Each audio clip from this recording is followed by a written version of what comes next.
An Aryan brother is without a care. He walks where the weak and heartless won't dare. And if by chance he should stumble or lose control, his brothers are there to help reach his goal. For a worthy brother, no need is too great. He need not ask, fulfillment's his fate. For an Aryan brother, death holds no fear. Vengeance will be his, through his brothers still here. For the brotherhood means just what it implies. A brother's a brother till that brother dies. And if he is loyal and never lost faith, in each brother's heart will always be a place. So a brother I am and will always be, even after my life is taken away from me. I'll lie down content, knowing I stood, head held high, walking proud in the brotherhood. People that are older and know what time it is know it's just business. Yeah.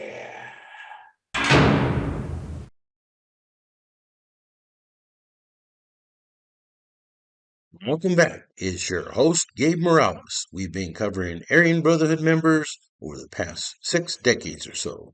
Today, we're going to cover the N last names, as in narcotics. Some of you who have viewed the Aryan Brotherhood special I was on, focusing on Barry the Red Baron Mills, may recall that I stated that these guys should have called themselves the Heroin Brotherhood, as in that is a major motivation for what they do. Most of them shoot up a lot of heroin. Today, I'll first mention Alan Denver Neal, who actually was out of LA, not Colorado.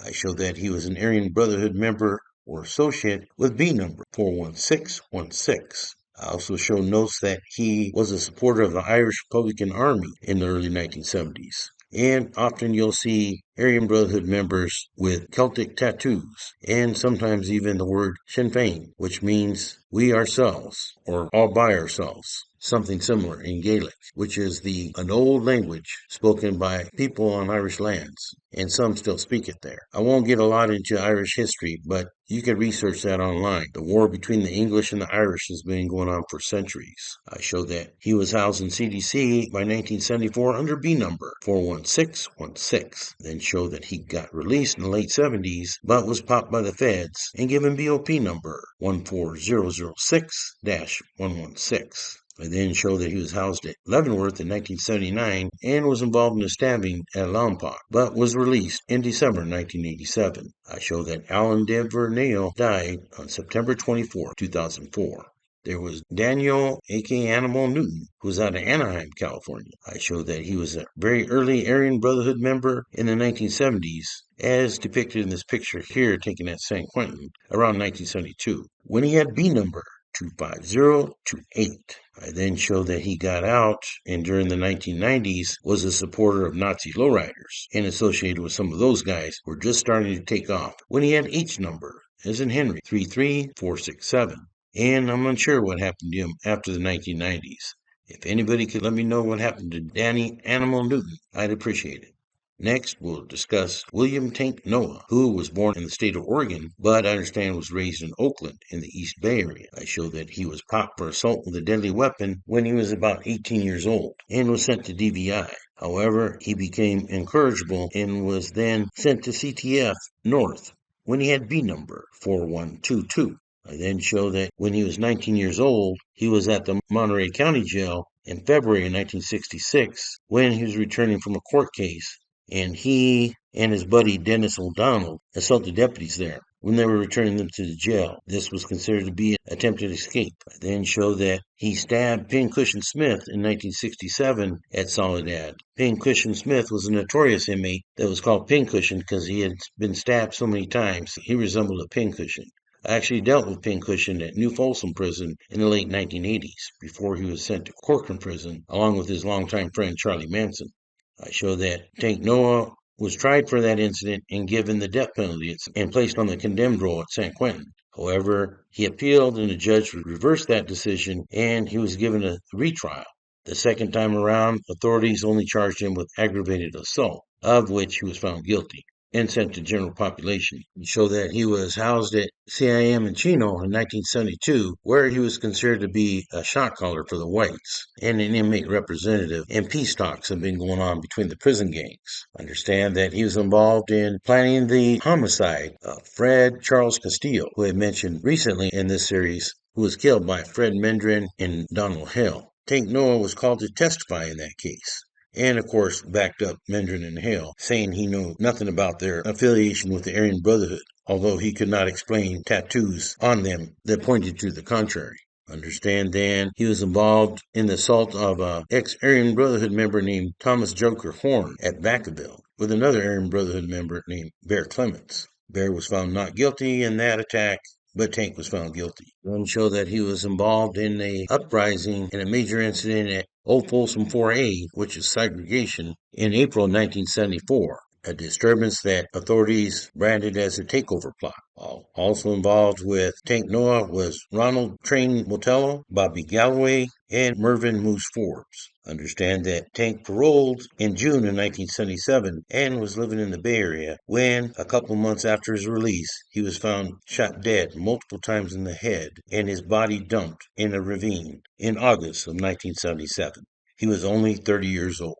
Then there was Carl Nooner from, here we go again, Seattle, Washington. I show that he then later moved to California and was involved in a robbery in 1960. He then paroled in 1968, but was involved in another robbery in 1972 when he had a number 71944. I show he paroled in 1977, but then was involved in a homicide about a year later. Paroled in 1982, and then I understand took off for his old stomping grounds of Seattle, Washington, when he was arrested at least a couple times and housed at the King County Jail where I work. However, I was still in the Marine Corps during one stint and had barely started working at Folsom Prison during the other, and I lost track of him after that. I will mention a name and show a picture that very few people know of or have ever seen, and that is Harvey Little Blue Norris. That's right, Blue Norris's little brother, who had D number 88113. Understand that after his brother dropped out, he had to be housed in protective custody. I mentioned Blue's wife, Carol, in the Jack Red Mahone episode, whereby I stated that she is said to have been involved in his death and helped bury his body, along with Frank Ruopoli. Another person who was said to be involved in that was New York Crane's wife, who I was told was the one who actually pulled the trigger after she lured Red into a vulnerable place. And still another individual said to be involved was the then very young John Youngster Stinson. Wendell W. Norris was born on November 23rd, 1945. I show that he was popped on a dope case in 1965 when he had an A number, but got out by 1969. He then was convicted of a burglary charge in 1970, whereby he was given B number 25378.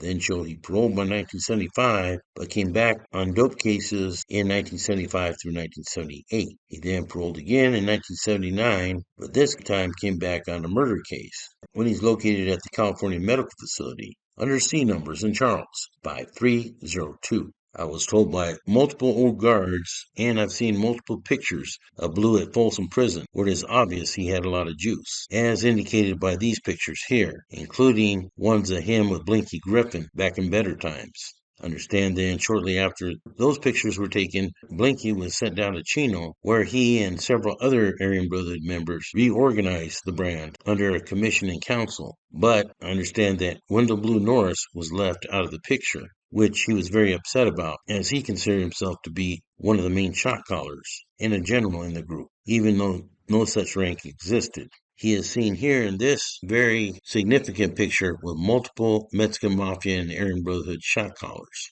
Like I said, he was a legend at Folsom Prison amongst convicts and staff. On May 27, 1981, Norris attempted to escape the custody of deputies Coyle and Bridewell, who were transporting him from Folsom Prison to the Solano County branch located in Vallejo for legal proceedings. But he ended up pulling out a .22 caliber pistol that had been keistered in his rectum. He then demanded that the officers handcuff themselves together, but they did not comply, so he pointed the gun at them again and threatened to kill them. It was at that time that Deputy Bridewell, the driver, slammed the vehicle into a tree in median, and both deputies dove out of the vehicle, while Norris remained in the rear seat cage area until responding officers arrived to subdue him.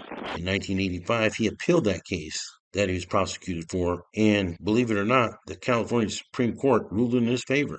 I'm not sure how they came to that conclusion, but I didn't have time to research that case for this episode. I was also told that he had a plot to blow up the license plate factory at Folsom Prison with dynamite, and that he actually had the dynamite either in his cell or nearby.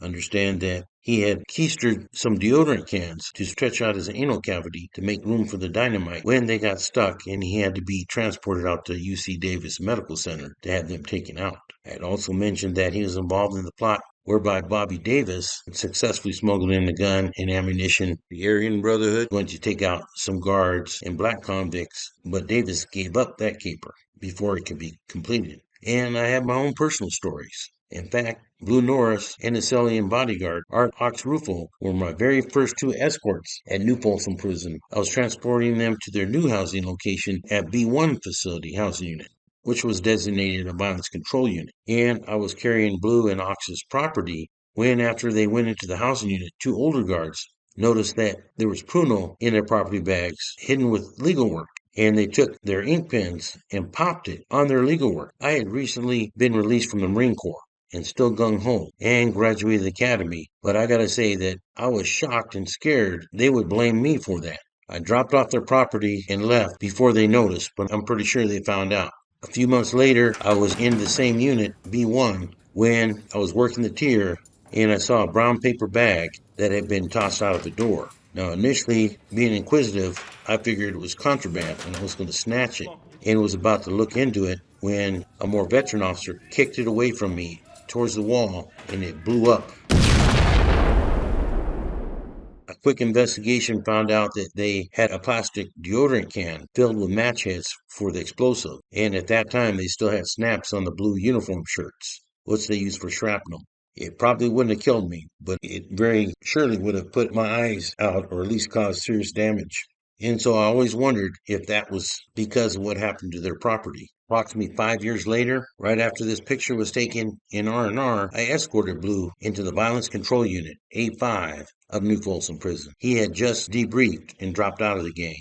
And I guess word got out quickly because usually when you escort somebody of Blue's stature into a unit, you would hear a lot of banging on the doors, a lot of shouting, clapping, hooping, and hollering. But you could have heard a pin drop. I remember he shouted out, "CDC did me wrong, brothers!" But all he heard back was silence, and his head dropped. I almost felt sorry for the guy. I never got a chance to ask him if that bomb was meant for me, but that's just one of many stories I have, described in much more detail in The Life and Times of a Vato Loco.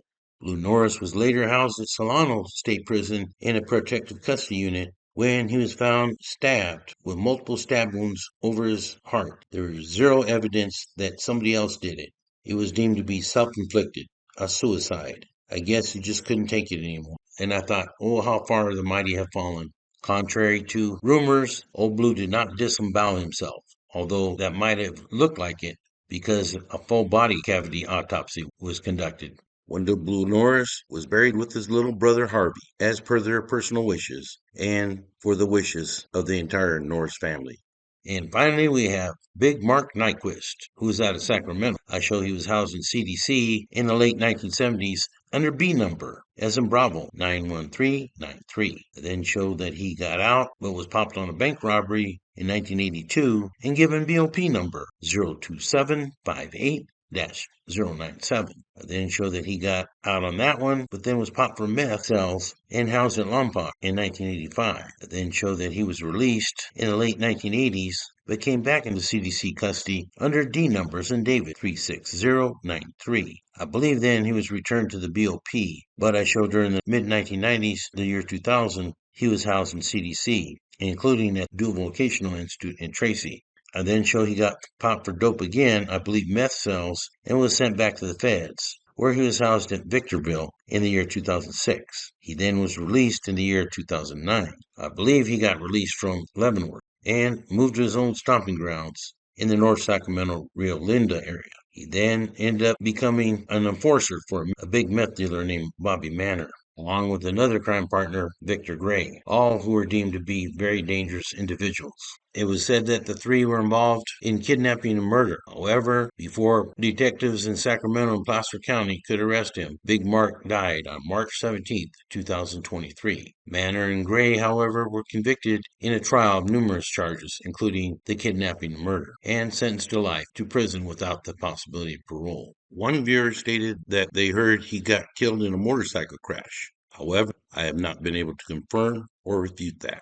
Once again, I do appreciate you guys' comments and input as it helps me refine my research and improve my books and videos. And so, that's all I have for the N last names. I hope you enjoyed this episode and continue watching as we continue the countdown of Aryan Brotherhood members over the past 6 decades or so. For now, this is Gabe Morales signing off for Gangsters, Cops, and Politicians. An Aryan brother is without a care. He walks where the weak and heartless won't dare. And if by chance he should stumble or lose control, his brothers are there to help reach his goal. For a worthy brother, no need is too great. He need not ask, fulfillment's his fate. For an Aryan brother, death holds no fear. Vengeance will be his, through his brothers still here. For the brotherhood means just what it implies. A brother's a brother till that brother dies. And if he is loyal and never lost faith, in each brother's heart will always be a place. So a brother I am, and will always be, even after my life is taken away from me. I'll lie down content, knowing I stood, head held high, walking proud in the brotherhood. People that are older know what time it is, man. It's just business. Yeah.